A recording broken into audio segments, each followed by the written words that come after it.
जम्बू द्वीप भारत खंड संपूर्ण विश्व में आध्यात्मिक, सांस्कृतिक और धार्मिक चेतना का प्रकाश पुंज माना जाता है, तो इसकी जड़ में है भारत भूमि को प्राप्त वो ईश्वरीय आशीष, जहां से जन्मी है विस्मयकारी पुराण प्रमाणिक चमत्कारिक कथाएं और दैवीय प्रसंग।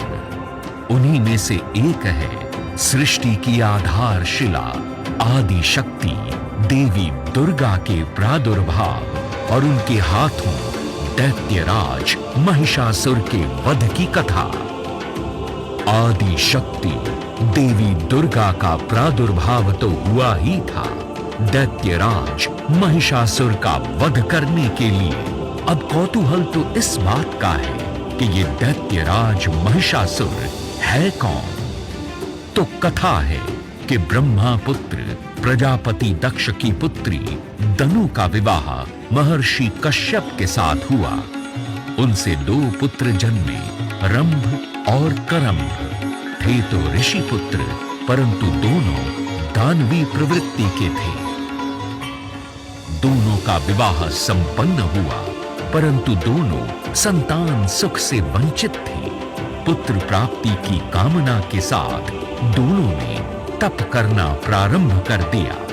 करंभ ने जल में और रंभ ने अग्नि में। देवराज इंद्र को इस बात का भान हो गया कि तप के बल पर यदि इन दोनों की कामना पूर्ण हो जाती है तो इनके पुत्र महाबलशाली दैत्य होंगे, तीनों लोकों पर उनका आधिपत्य होगा। इन समस्त अनिष्टों को जानकर देवराज इंद्र ने मगरमच्छ का रूप धारण किया और जल में ही करंभ को मार डाला। तत्पश्चात वे रंभ को मारने के लिए आगे बढ़े, परंतु अग्नि में घिरे होने के कारण वे ऐसा कर न सके। करंभ को मृत देख रंभ ने अपने ही हाथों स्वयं का वध करने का निश्चय किया और तलवार से अपनी गर्दन पर वार किया, परंतु उसी क्षण अग्निदेव प्रकट हो गए। रंभ के हाथ में तलवार है, उसकी तलवार अपनी ही गर्दन तक पहुंच गई है। सामने अग्निदेव खड़े हैं, रंभ आश्चर्यचकित उन्हें देख रहा है। पुत्र रंभ, रुको, मैं तुम्हारी तपस्या से प्रसन्न हूं। बोलो वत्स, तुम्हें क्या वर चाहिए? हे अग्निदेव, सर्वप्रथम मेरा प्रणाम स्वीकार करें। मैं संतानहीन हूं। आप यदि मुझसे प्रसन्न हैं तो मुझे ऐसे बलशाली पुत्र का वरदान दें जिससे अधिक शक्तिशाली तीनों लोकों में कोई भी ना हो, जिसे कोई मार ना सके, एवं वो जब चाहे जो चाहे रूप धारण कर ले। तथास्तु, ऐसा ही होगा। अब तुम यहां से अपने राज्य को प्रस्थान करो। मार्ग में जिस किसी भी स्त्री या मादा पर तुम्हारी प्रथम दृष्टि पड़ेगी, उससे जन्म लेने वाला तुम्हारा पुत्र महाबली होगा। वो इच्छाधारी भी होगा, जब चाहे जहां चाहे मन चाहा रूप धारण कर लेगा।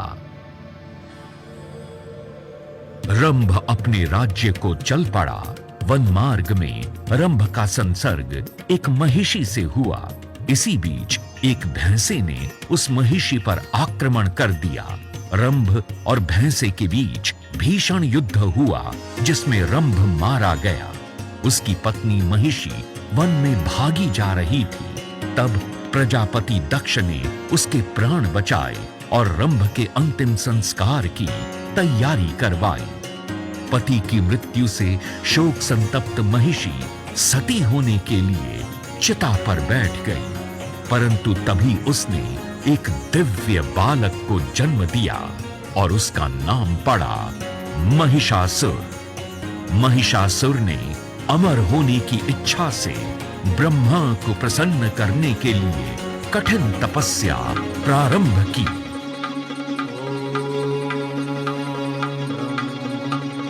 देवाय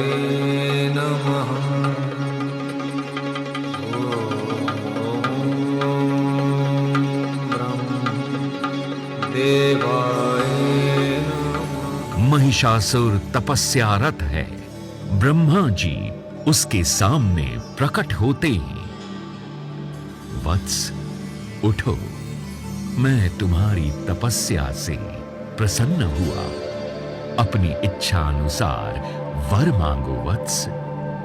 हे विश्व विधाता, मेरा प्रणाम स्वीकार करें और मुझे अमर होने का वर दें।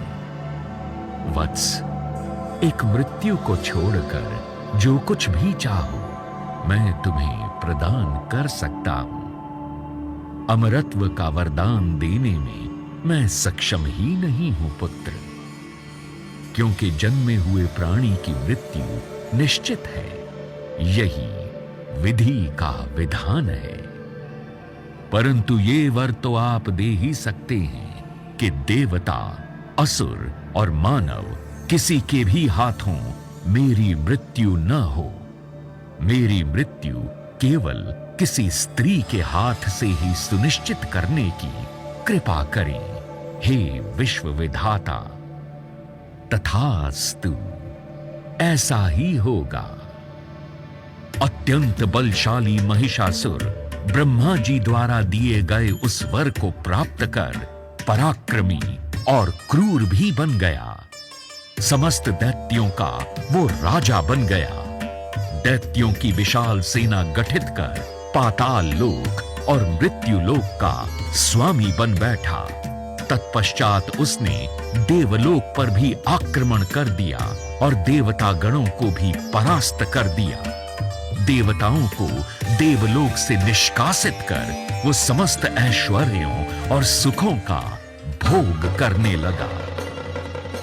पराजित देवता गण प्रजापति ब्रह्मा जी के पास गए। ब्रह्मा जी उन्हें लेकर भगवान शंकर और विष्णु के पास पहुंचे।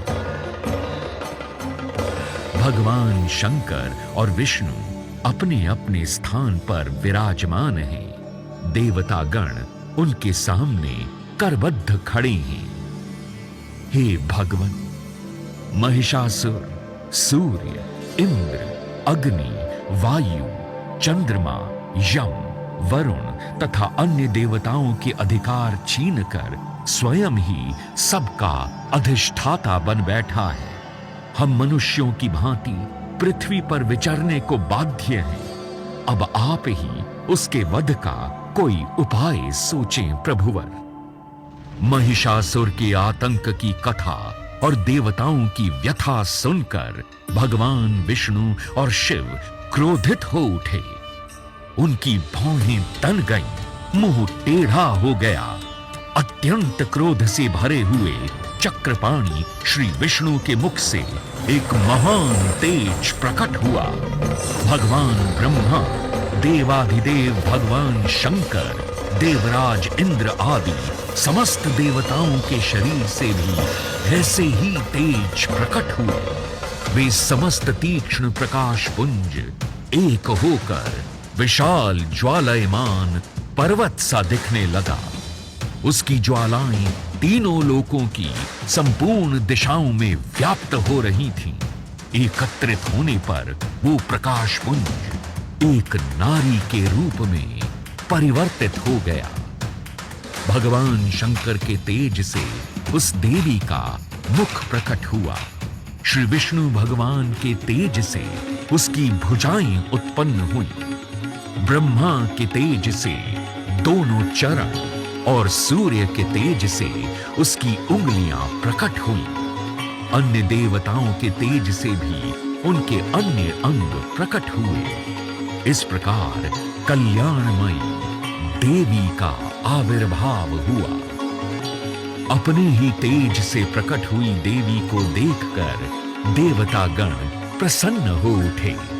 पिनाकधारी भगवान शंकर ने अपने शूल से एक शूल निकालकर उन्हें भेंट किया। भगवान विष्णु ने अपने चक्र से एक चक्र उत्पन्न करके भगवती को अर्पित किया।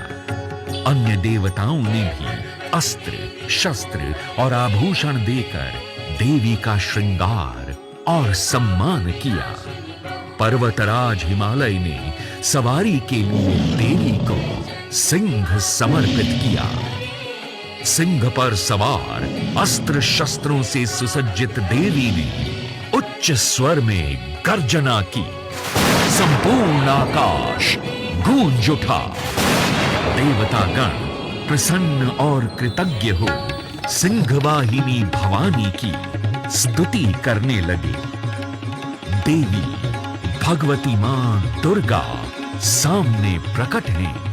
उनकी आभा से चारों दिशाएं प्रकाशित हो रही हैं। दूसरी तरफ भगवान विष्णु, भगवान शंकर, ब्रह्मा जी, देवराज इंद्र और अन्य तमाम देवतागण करबद्ध खड़े हैं। या देवी सर्वभूतेषु शक्ति रूपेण संस्थिता नमस्तस्यै नमस्तस्यै नमस्तस्यै नमो नमः। हे देवी, आप तो अव्यक्ता है। आप वो सब कुछ जानती हैं जिसके कारण देवलोक के हम समस्त देवता गणों ने आपका स्तवन किया है। हे भगवती, आपके सिवाय उस दैत्य महिषासुर को अन्य कोई भी परास्त नहीं कर पाएगा। आप उसका संहार करें, जगत का कल्याण करें देवी। देवताओं की करुण याचना सुन देवी भगवती ने अभूतपूर्व अट्टहास किया। भयंकर सिंहनाद हुआ। भगवती के अट्टहास एवं सिंहनाद को सुन दैत्यराज महिषासुर बड़े क्रोध से भर गया। वो अपनी समस्त सेना लेकर सिंहनाद की दिशा में दौड़ पड़ा। उसने देवी को देखा जो अपनी प्रभा से तीनों लोकों को प्रकाशित कर रही है। देवी अपनी हजारों भुजाओं से संपूर्ण दिशाओं को आच्छादित करती हुई खड़ी थी। क्षण भर में उनके साथ दैत्यों का युद्ध छिड़ गया। महिषासुर के सेनापति लाखों करोड़ों दैत्यों का नेतृत्व करते हुए देवी से युद्ध करने लगे। स्वयं महिषासुर करोड़ों करोड़ रथों, हाथियों और घोड़ों की सेना लेकर खड़ा था। फिर क्या, देवी ने त्रिशूल से, गदा से, शक्ति की वर्षा से और खड्ग आदि से महादैत्यों का संहार करना प्रारंभ कर दिया। देवी ने असुरों की विशाल सेना को क्षण भर में नष्ट कर दिया। चिक्षुर, चामर, उदग्र, महाहनु, असिलोमा, बाष्कल, परिवारित, बिडाल, उग्रास्य, उग्रवीर, महाहनु, दुर्धर और दुमुख देवी के हाथों अपने इन समस्त सेनापतियों का संहार देख महिषासुर स्वयं भैंसे का रूप धारण कर देवी के साथ युद्ध करने लगा। वो देवताओं की सेना को मारता हुआ देवी के सिंह को मारने के लिए दौड़ा तो इस पर देवी क्रोधित हो गई। देवी ने पाश फेंककर महिषासुर को बांध लिया, परंतु उसने तुरंत ही सिंह का रूप धर लिया। वो असुर राज अपनी माया से रूप बदल बदल कर देवी से लड़ने लगा एवं अपने बल और पराक्रम से तीनों लोकों को व्याकुल करते हुए गर्जना करने लगा। क्रोध से भरी हुई देवी उत्तम शहद का पान करने लगी। उनके नेत्र लाल हो उठे। उन्होंने दैत्यराज को अंतिम चेतावनी दी। ओ मूढ़, जब तक मैं उत्तम शहद का पान कर रही हूं तब तक तू गर्ज ले। इसके पश्चात मेरे हाथों तेरी मृत्यु हो जाने पर देवता गरजेंगे। यूं कहकर देवी उछलकर उस दैत्य के सीने पर जा चढ़ी और उसको अपने पैर से दबाकर शूल से उसके गले पर आघात किया। इस तरह महिषासुर मारा गया। शेष बची राक्षस सेना हाहाकार करती हुई भाग खड़ी हुई। देवता, ऋषि मुनि अत्यंत प्रसन्न होकर देवी का गुणगान करने लगे।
चेक बोल सच्चे दरबार की।